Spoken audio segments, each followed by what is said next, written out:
Hello, it is Fancie Moore back with another Road to 40 Lounges and Why I Lounge. Today I'm visiting with Edwina Brown from Blowin Cigar Lounge. And this lounge has struck a chord with me from the very beginning because the talent that they supported when I came in, giving people opportunities to showcase talents and add culture to what we already do with the cigar lifestyle. And in the midst of experiencing that, which was poetry, I had already done poetry, watching some, and I didn't get a chance to stay with it because of my work schedule. And so then I happened into the love of cigars. And the first time I came here, I got to hear poetry mixed with my cigars, and it was just a breathtaking experience. Better than that, what I discovered as well was the energy in this lounge shifts like energy in no other lounge. Mm-hmm. People come in ready, and then they leave on a high. And I think that it takes a special service, a special leadership and ownership to actually match that energy. And Blowin Smoke, I've never seen any other lounge match the energy to meet the needs of the customers. And it changes every time because they keep bringing more talent. They keep bringing more activities. And I only get to watch from the sidelines, and I'm jealous because I'm like, I want to get there.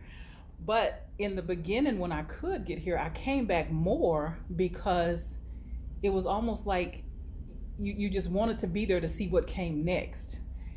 And then as I've watched over time, they have just completely evolved. They've expanded in size because the clients want more, they're showing up more, and so they deliver more.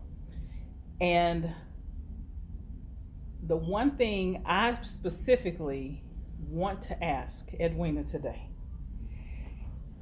the one thing I noticed about you, every time I see you in pictures, every time I see you in person, this smile, it's just like, it's like the best friend in the whole wide world that is just so happy to see you. Yeah. But for the number of people that come in, the different things they come in for, your energy is on point every time. Thank you. That has to come from somewhere. And that's what I want to know. Like, I want to feel that good when I go to my job every day for the rest of my life. I want to know where that comes from because we feel it. And it makes people want to come back. Yeah. So for me, by trade, I am a former athlete and former college basketball coach, making great money. That wasn't the issue, but I didn't feel like I was operating in my gifting. My gifting is to serve. My gifting is to lead people. I have an entrepreneurial spirit by heart. I didn't know that. I tapped into that maybe 2 years ago. I knew I'd love to work. I've been working since 14 years old. Okay. In the people business. I was managing a restaurant at 14. Wow. So I've been working all my life, but I missed that personal touch of serving, of getting behind something I was passionate about. I thought it was sports, in which I am passionate about that, but I'm passionate about people and the betterment of people. I'm passionate about conversations. I'm passionate about intellect. Okay. And so this is the environment, because you never know who you're going to meet when they walk through that door. Mm-hmm. And they see you, they size you up real quick. It's like, whoa, like I had a guy the other day say, I was not expecting to walk through this door and meet you. And I said, well, what were you expecting? I don't know. I said, no, tell me what you were expecting. To be honest, he was expecting a male. Okay. So that's one hurdle. I love jumping. I love challenges. So I love jumping that hurdle. And you have a certain expectation of me, whatever that is, wherever you form that, I'm probably not going to be that. And I'm going to be great at it. Awesome. And I'm telling you, the things you just touched on actually connect with me. One of the reasons I'm doing the interviews is because I love getting behind things I'm passionate about. And I may not be able to get as involved in the cigar lifestyle as I at one time was able to, but I know how to give back. And when you find businesses worth supporting, like I said in the last interview, you can support in different ways. You can go and patronize them. You can buy cigars. All of that is needed. But if you have a special talent and you don't mind getting behind someone and pushing, like Edwina was saying, so that actually makes me feel more proud that I actually got you in my top 5, because I didn't realize that about you. The stuff you just told me was brand new to me, but it's like we have a connection, because that's all I'm doing is getting behind something that is worth pushing behind. Right. And this is one of them. And we appreciate that, for sure. Yeah. Now, what I've seen, I might have come for the poetry in the beginning, but I've seen this place just expand in leaps and bounds in size, in activities. And it seemed, what I would gather, and tell me if I'm right or wrong, the people seem to want more, and you seem to be able to deliver that. Well, they want more. Everybody has an idea. And it's like, okay, well, how much money is it going to take to do that? That's the first thing I'm thinking about is finances. Yes. How much money? Is it feasible? Can we pull this off? Is it the right time to pull it off? Okay. Yeah. And so people come with ideas, and we want to be open to ideas, because the number one for us, let's say top 3 rules of business, you have to listen to your clientele. You have to listen to your customers. And if they're complaining, if they're praising, if they have ideas, take it all in, write it down, because an idea that you have today, you can't say no. It might be feasible. It might be good for 6 months from now. Okay. And so we want to keep things fresh, which is why you continue to see the expansion of ideas, of events, different promotions. We want to keep it fresh, because people do get bored. Yes, we do. We like routine as humans, but then we get bored easily. So we're doing what we feel like we would want to see being in this particular side of town. Well, and to be honest, I think the one word that I thought of when I was reviewing the written piece and letting the memories just flow was something about this one is electrifying. And it's electrifying in the sense that, and of course I asked myself the same question, what makes it that? When you look at all those pictures on social media and you see people coming, no matter what type of activities you have, and I think it's what you said, we all want to smoke, but we all want to connect. And you can connect in the smoking world with the cigar, but the activities you bring make us all connect, even with the childhood experiences. I saw the Uno night. I'm like, and all of a sudden I had a flood of memories of playing Uno with my 6 other siblings. And, so what happens is you end up connecting in this environment. Then you end up, to me, I say we smoke together and we grow together in the cigar culture. But this lounge, just completely different from all the other lounges, you are adapting as the needs are being. You have to. And other people, they have a set way they do things. You have to. This one, you match the energy. And it's still mind-blowing to me that you have taken me beyond my imagination with what I thought a lounge should be. So when I want something new and different, I know where to go. Right. But I know where I want to go, when I'm going to go for like that common thing that I like to do. But when I'm looking, when I want to see what's happening fresh and new and hip, right? Blowin Smoke says that. Thank you. Yeah, you are nailing it. Listen, we're doing something right. Yes, you are. Oh my goodness, sometimes, being new, and we're in an infant state, you feel like, am I doing things right? But really, what is a right and wrong way? You kind of make your own path, and it's like, are they being receptive? Do they see what we're trying to do? We want to keep it as a lounge. We're not a club. We want to be a lounge, but we also want to have, how can I say this? We started a women empowerment event. I saw that. That's kind of plateaued out. We want to bring it back. Yes. But since that one event, we've had other businesses to come to us and say, hey, can we do a social here with our business? Can we bring this? What do you think about this? And we have probably 3 or 4 events that we've kind of pushed to the back burner for now, so that we don't have to space them out 1 week at a time, maybe a month at a time. We don't want to overwhelm people. Yes. But we are bringing some things that will help the community, because that's what we're all about. That's important to me. While smoking cigars, as long as we keep the first thing first. Yes. We do the game night, as you said, which are first Fridays, actually coming up this week. But we don't want people to feel like, well, they don't play dominoes and cards every night. That's not what we do. So it's not going to be rowdy like that every night. But we have designated a date for that, first Friday's game night.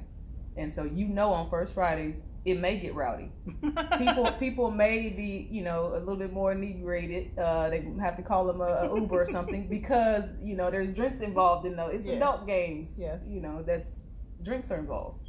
And I'm glad that you expanded on how you're doing it, how you're spacing things out, because that was another thing that I observed too. I don't go and watch and see what all to look at, but what I do is take stuff in.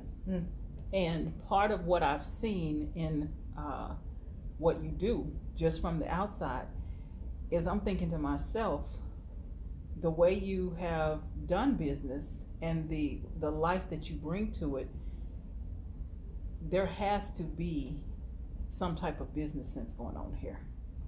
It, to me, is obvious, because it didn't just get bigger and, we got more space, let's just whatever.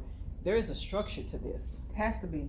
And it, I'm telling you, I don't know. I think other people may come and enjoy the cigars and enjoy the lifestyle. But you watching everything. But I'm like, there's things you just can't miss. And for me, also being an entrepreneur, I'm thinking to myself, this is ingenuity at its best. Wow. Because I want to know how much expansion and space was this from just the other side? Double. So on that side, we now are a little bit over 3,000 square footage. And so on that side, we were maybe 12. So there's more space on this side. And we know more space equals more money. We know what that equals. So the business sense is a must. I think people get into things and they just have a passion only about something, and it's like, okay, your passion's not going to carry you through. You got to have some kind of a background, whether it's business. I did watch your interview with Tim, and he comes from finance world. You have to have that, because if you don't, that's where your foundation is going to collapse. It's going to crumble, because you're like, oh, I have this passion, and if anybody has a passion. You can go play basketball every day. It doesn't mean you can make it to the league. Right. You have to have guidance. And I think the financial part of it is kind of a stabilizer. Yeah. For me, obviously, education is huge. Yeah. And having a college degree, even though my degree is not in accounting, but being a manager, as I mentioned before, at 14, that means I had to balance books. I had to pay employees. Now, I didn't understand it then. For me, it was survival. It's something I had to do to take pressure off my mom, coming from a single parent background, to provide the shoes, the sneakers that I need. If I wanted to play this sport, we couldn't afford all the clothes and the uniforms we had to pay for. We couldn't afford that. Yeah. So I had to go to work. But I didn't know that those skills were being planted 14, 15, 16, 17 years old. And now they're useful today. Did you all hear that? That's one thing I'm loving about these interviews. They are not structured. They are literally just a conversation. And I hope that just as much as I'm being educated, you are being educated also. The things that you have inside of you, the experiences you've had before, is exactly like Edwina just said. They are there. They're being planted, maybe for a later harvesting and reaping. And I too, we all can say that. I just went to smoke some damn cigars. Literally. And right now, I'm approaching 50 lounges and still got a list of 50 more to hit. So that's how it started. But then somewhere in there, I understood my business sense. Because when I was a coach and a teacher and an athletic director. Were you? Okay, we got something else in common. Yes. See what the cigar does for you? I was coaching. And somewhere in there, we made state the first year I coached, which was unheard of because in all the years they've been there, they didn't have a win on the books. What? You went from notes, Ophir, goose egg to state championships in the first year. In year one. In year one. And it was mind blowing because I just took a talent that I had, like you, and I just decided to help somebody else. And I did it in a program that was an underdog. And I did it on purpose. Wow. Because some people need the boost. Some people need the chance. And we need to afford them that. And you have to be willing to go down to grassroots. So I chose to go grassroots, and I kept my background very quiet. But what happened was when we first came, I got the call we were going to state, I fell off my chair because you didn't expect it. Right. We were just doing good to win. Yeah. But then all of a sudden, I realized we were going in 3 weeks, and I had 3 weeks to raise $5,000. All of a sudden, I'm like, you're not a coach anymore. You're a businesswoman. But for the first week, I was in shock. And then after that shock wore off, I thought, now you got 2 weeks to raise $5,000. Then I sobered up. So you lost a week. I lost a week. Yeah. And so at that point, my business sense kicked in. And we raised our money. Nice. And we took our girls where we needed to go. And they won the first round at state. Boom. So those things are in there, and different things bring them out. You're absolutely right. And even though I've only met you through Blow and Smoke, I'm hoping we get to connect more after this. Sounds good to me. Because there's too much in common. But I'm glad I'm learning it now. Yeah. Because that makes this interview just that much more fun. Yeah. I'm like, ooh, really, girl? Really? When did that happen? But to me, this is an inspiration as well, because there's so many lines we cross in life. A lot of people stay in the box. And like you said, when he came in and you weren't what he was expecting, and you broke down some barriers, I have a natural affinity for that. So when you're telling me that, I'm like, she is like ringing to all the tunes in my ear. Yeah. Because even me sitting here doing interviews for 50 lounges for the next 2 to 5 years till whenever, I didn't have to wait for somebody to come and set up a camera for me or say, hey, we want you to do this. I just started doing it. And that's what I'll impress upon many of you. Don't just be a consumer of the cigar. Learn something. Build some tangible skills. Take the skills you've already got and start adding those. And then what I'm going to challenge you to do is more of what I'm doing. Get behind a business or different businesses and learn to support them. I want the lounges to be around for a long time so that when I do get to come back, they're still here. Yes.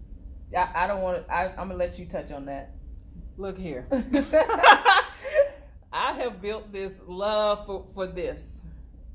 I have built a love for just finding a lounge that I enjoy, and everybody knows the first hour I just want to smoke. I don't want to talk a lot. I just want to smoke. After that, then we can socialize. But the lounge is the perfect place where I come and unwind. I let go. I get adult interaction. And I was a teacher before, and I remember every day I was in the classroom with kids. Or trying to dialogue with parents who were upset, or you're trying to calm down, or you're on the bus, and you were just careful with every conversation because you were amongst children. Yeah. Or if you're a stay-at-home parent, unwind in the cigar lounge, hint, hint. The bottom line is we need the adult interaction. And these lounges provide a mature place to do that. A safe, mature place to do that. Safe, mature place. Yes. And to patronize, and I don't want to make this a black-white thing. No. But for me, I think that it is an elephant in the room, and it needs to be mentioned. Go ahead. It's the elephant in the room. It needs to be mentioned to where, this lounge and then other perhaps black-owned lounges are in communities that are dominated by our people. So in order to grow it, keep it. Yes. First of all, retain it, keep it, then grow it, then to improve it, we need our people to patronize with us. We really do. Yeah. Because what the demographic says is, African American, Black community. So we need to patronize with one another. So as well as blowing smoke, going to Smoking Jacket, and just keeping us afloat, keeping us alive. Because if we don't patronize within our own community, then that's when you see these lounges, cigar lounges, fizzle out. And a lot of lounges that are Black operated do fizzle out for certain reasons. Yeah. But if we can get people in this community behind it, or a part of our heritage behind it, then that's how we stay afloat. That's how we stay alive. It's important. And I'm going to appreciate that anyway, and to the fullest, because why else would I get behind these establishments and provide just an opportunity to interview them and let them tell us more about how they came about, what purpose they're looking to serve, what their goal is in serving us as customers, because I want you to see a different perspective.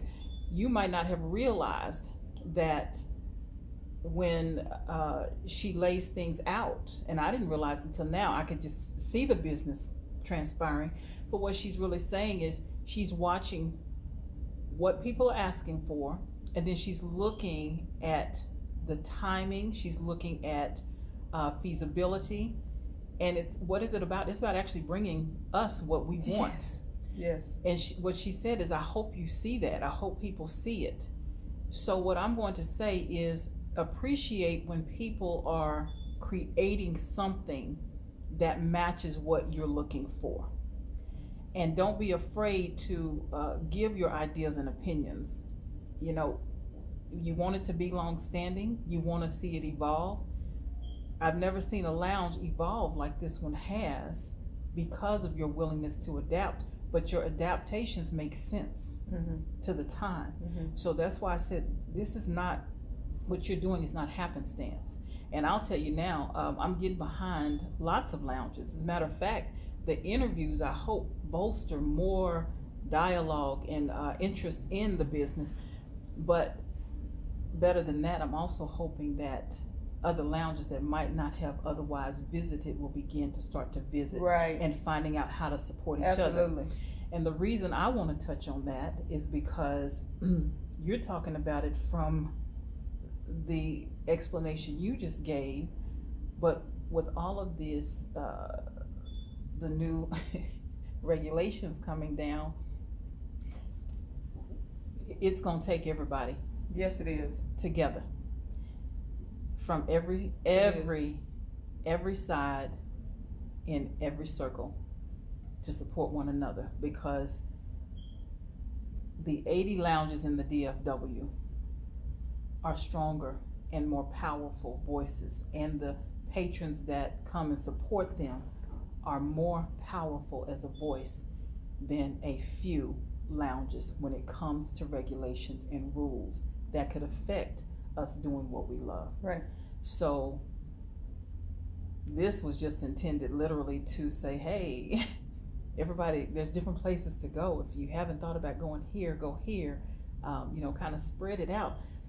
But at the same time, in the meantime, what's happened is, there's some looming taxes coming that, I'm glad my humidor is full. I went ahead and bought a second humidor that holds 150. So, if those taxes hit, I will have mine stocked for a while. It's coming down. Actually, a few days ago, I had a customer say, hey, did the price of, not our cigars in particular, but just cigars, tobacco, did the price increase? I said, yeah, taxes are starting to go up, and things changed after IPCPR, which it does every year. Okay. In July. So then you may see anywhere from a 40 cent to, $1 increase on cigars. And it's not because we're price gouging. It's because, the demand in which we can get it now from our accounts, from our either wholesalers, wherever you're getting it from, they've increased. So then we have to increase. Supply and demand. Supply and demand. Yes, ma'am. And the more demand you increase, then the more they can go up. Yeah. That means we're doing good. Now that means we also need to transition from just being consumers and find ways to actually help support and help build what we love as well. Wow. I knew I was in to learn something today. I knew that was coming, because you cannot just watch and not realize something special is happening here. Yeah. But that makes it more fun. And I get butterflies now when I do the interviews, because I'm like, it's unscripted. There's no written format. I know, because I definitely asked for some questions. I'm a practice person. You know, like I read and study, and I'm preparing. You're like, nope. I was like, okay, let's do it. You just tell people who you are. Let them see who you are in what you're providing us. And I think that will connect people more. But I do have to say, the piece you just provided about the new taxes, that's something even I didn't know. And that's an education piece that I hope people watching this also realize what's really happening. And you heard it here first. So they are on top of their business, you can tell. And they're still providing us what we like, how we like. What else would you want people to know about Blowin Smoke? Just anything.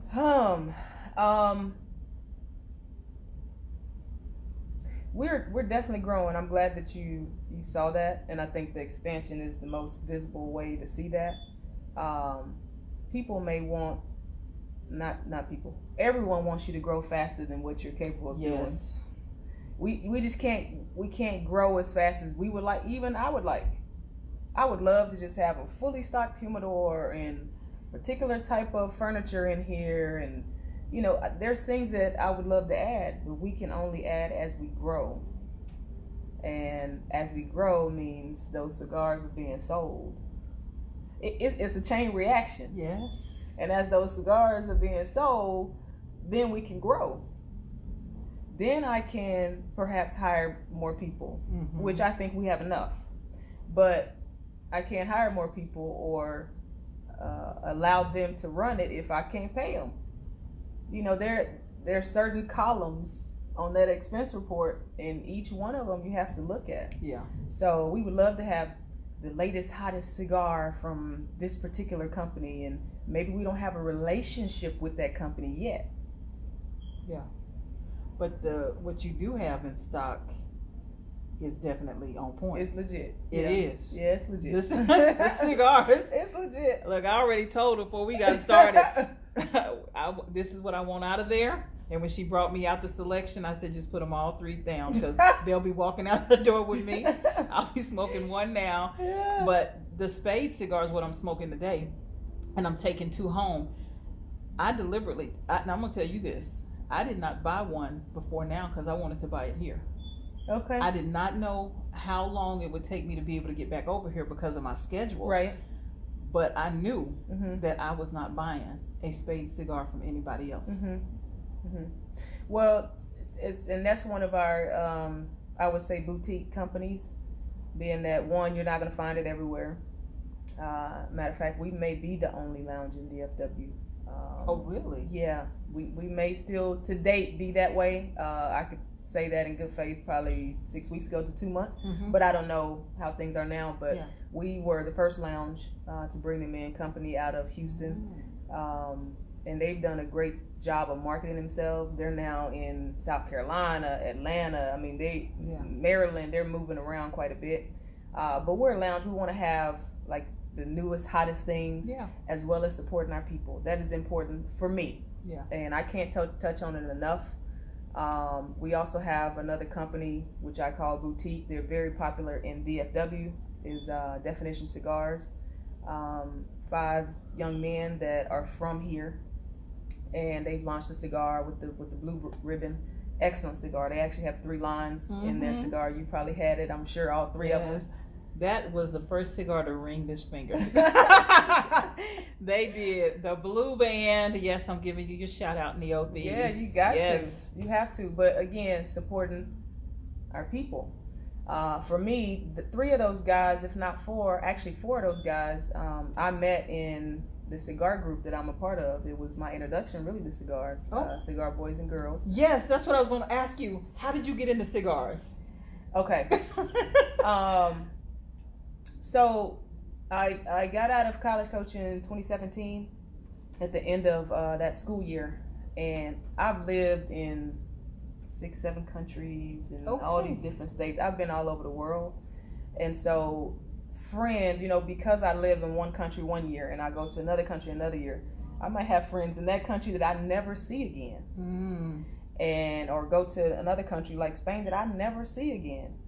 Or even I've lived in Israel for 7 years. So I had 7 years of friendships with those people, and I'll never see again. Maybe. Yeah.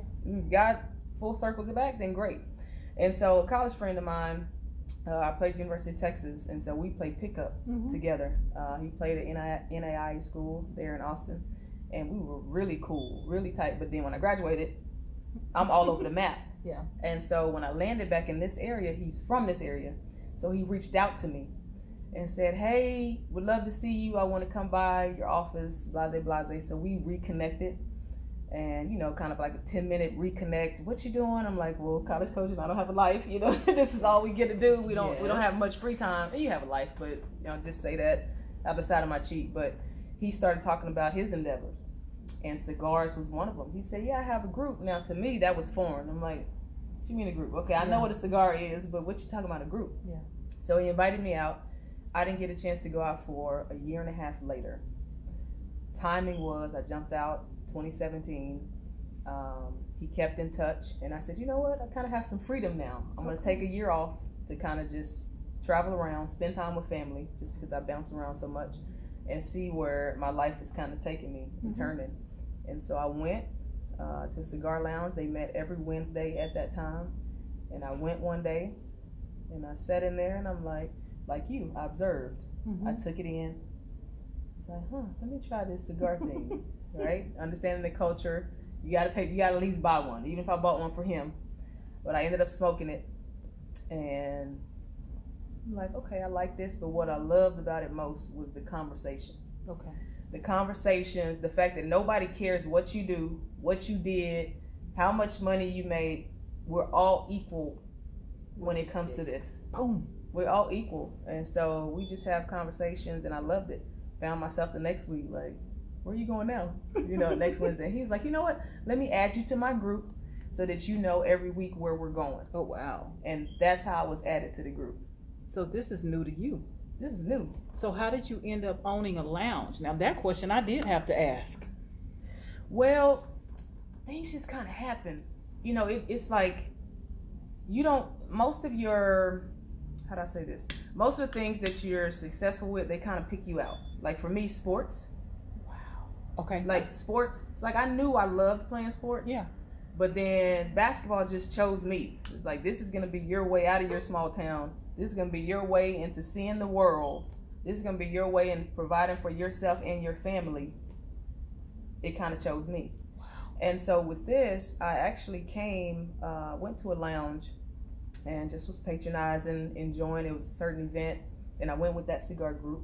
They were like, hey, let's go, let's patronize, let's support this particular lounge.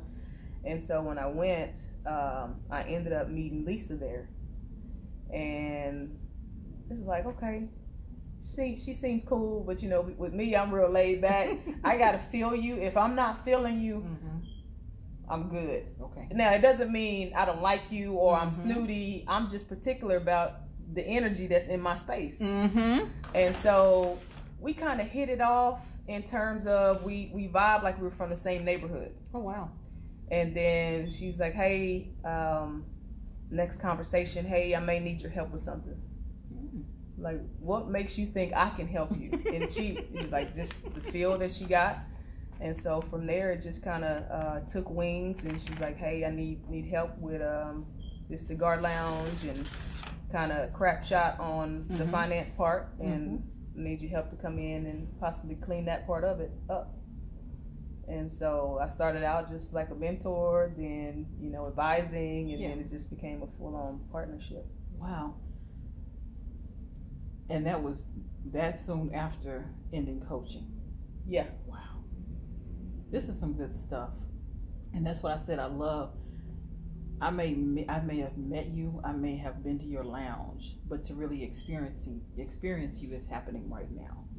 And I'm loving everything I hear. And I'm so glad that I'm getting to, I'm going to say this, thank you for trusting me to do this interview, because I have nothing but the full intent of, like I said, getting behind and pushing and promoting. This is one way I can promote. This is one way I can support. And I don't support everything, right?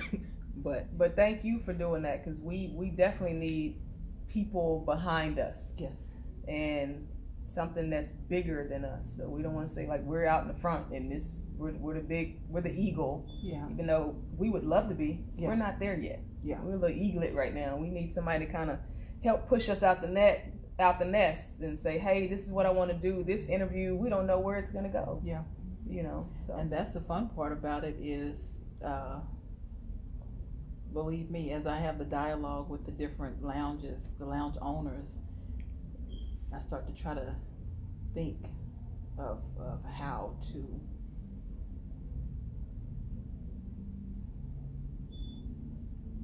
can we make it better for everybody. Absolutely. So I hope you have enjoyed this as much as I have. These are getting to be more fun. Like I said, there's more coming. They will be dropping regularly. I will let you know when the other channels are ready for them to go across. Please keep watching. Please get out and enjoy the lounges, support them. Find out, like she said, they want to support the community. Ask her, just ask people what they need. What can you do to support, and then begin to help in that way. This is one way that I can, and this is what I'm going to do, and I'm going to have fun with this. So thank you so much. Thank you for sitting here with me. And anybody got any questions, anything to say, you can find her on social media, inbox her. You can inbox me any questions you have, anything you want to know. If there's lounges, I know a lot of people don't know what I'm doing because I don't really tell it all up front. Right. Believe me. Somebody says, I hope you're going to eventually visit this lounge, and I'm thinking, honey, I've been to so many lounges right now. Yeah.